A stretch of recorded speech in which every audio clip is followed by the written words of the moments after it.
नमस्कार मित्रों, मैं हूं आपका हिंदी शिक्षक अशोक कुमार पाठक, पीजीटी हिंदी, केंद्रीय विद्यालय नंबर 1 बरौनी। आज हम सभी आरोह भाग 2 कक्षा 12वीं के लिए निर्धारित पुस्तक के गद्य भाग में जैनेन्द्र कुमार द्वारा रचित बाजार दर्शन पाठ का अध्ययन करेंगे। बाजार दर्शन निबंध में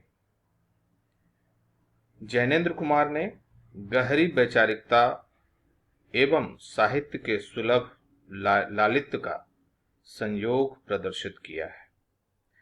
कई दशक पहले लिखा गया यह लेख आज भी उपभोक्तावाद व बाजारवाद को समझने में बेजोर है। जैनेन्द्र कुमार ने अपने परिचितों मित्रों से जुड़े अनुभव बताते हुए यह स्पष्ट किया है कि बाजार की जादुई ताकत मनुष्य को अपना गुलाम बना लेती है।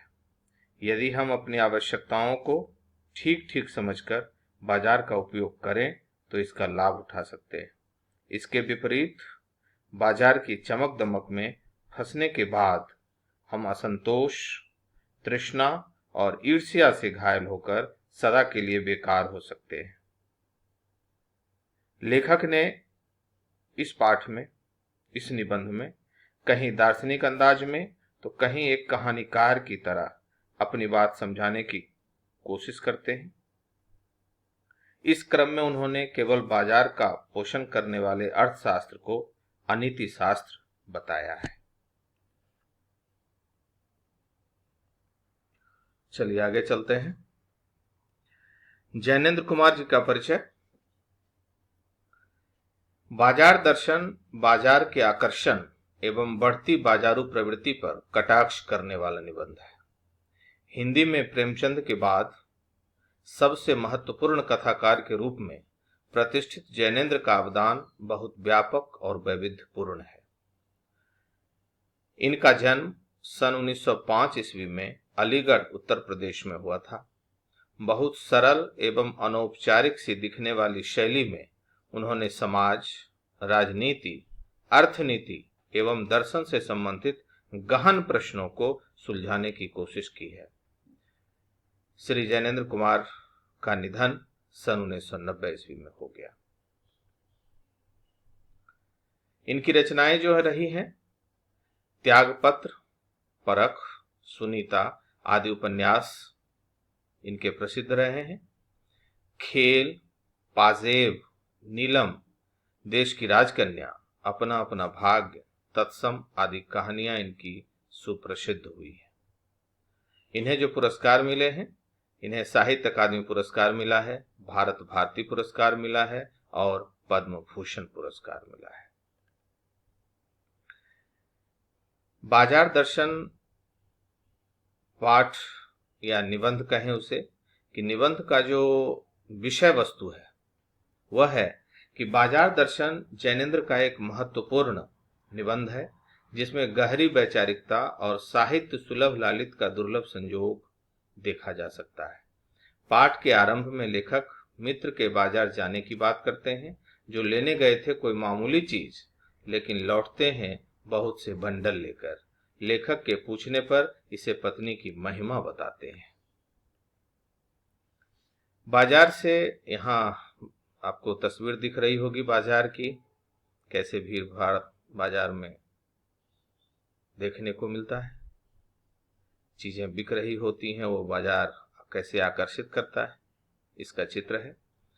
तो बाजार से अनावश्यक वस्तु खरीदना और बाजार में अपनी परचेजिंग पावर दिखाना, अर्थात आवश्यकता न होने पर भी वस्तु खरीदते हैं। लेखक के मित्र भी बाजार में सारे पैसे खत्म होने की बात करते हैं।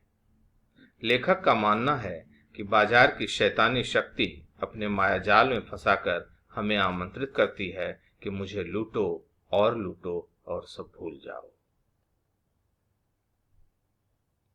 ये आपका बाजार है।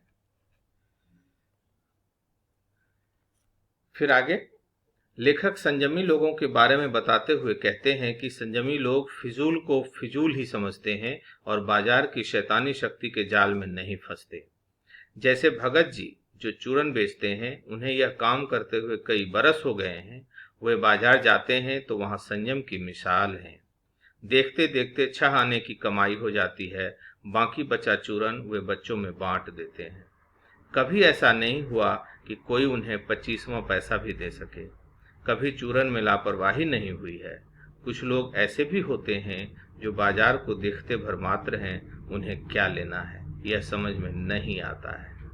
बाजार अपनी चमक दमक से आकर्षित करके हमें लूटता है। उपभोक्तावाद एवं बाजारवाद के कारण अर्थशास्त्र अनीति शास्त्र बन गया है। बाजार में कपट और छल के कारण सद्भावना समाप्त हो गई है। बाजार का दृश्य आप देखें और उससे रूबरू हो। फिर आगे निबंध कि एक बार की बात करता हूं, मित्र बाजार गए तो थे कोई एक मामूली चीज लेने, पर लौटे तो एकदम बहुत से बंडल पास थे। मैंने कहा यह क्या? बोले यह जो साथ थी। उनका आशय था कि यह पत्नी की महिमा है, उस महिमा का मैं कायल हूं।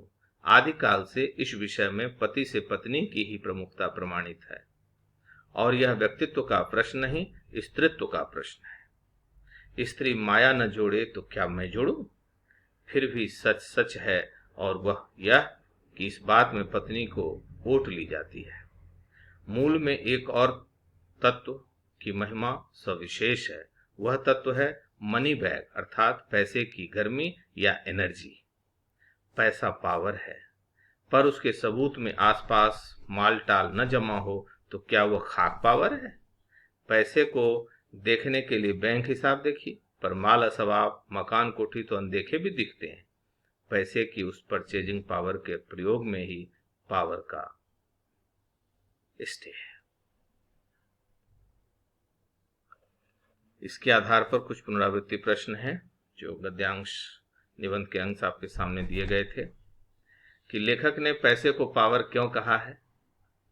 लेखक ने बाजार से खरीदारी का श्रेय किसे दिया? लेखक का इस बारे में क्या मत है? परचेजिंग पावर से क्या अभिप्राय है?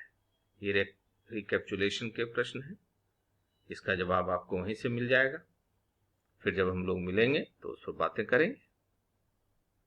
अब भाषा प्रयोग। जैनेन्द्र कुमार ने निबंध के अनुकूल भाषा का प्रयोग किया है।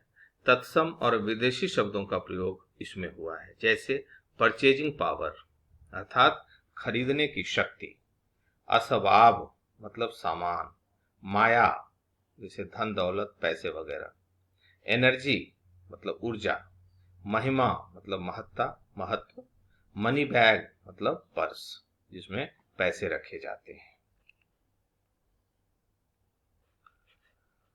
तो यह था जैनेन्द्र कुमार का निबंध बाजार दर्शन। आप इसका आद्योपांत अध्ययन करें, और यदि कहीं समस्या हो तो मुझसे संपर्क करें। अगले पाठ में फिर मुलाकात होगी। तब तक के लिए आप सबका बहुत बहुत धन्यवाद।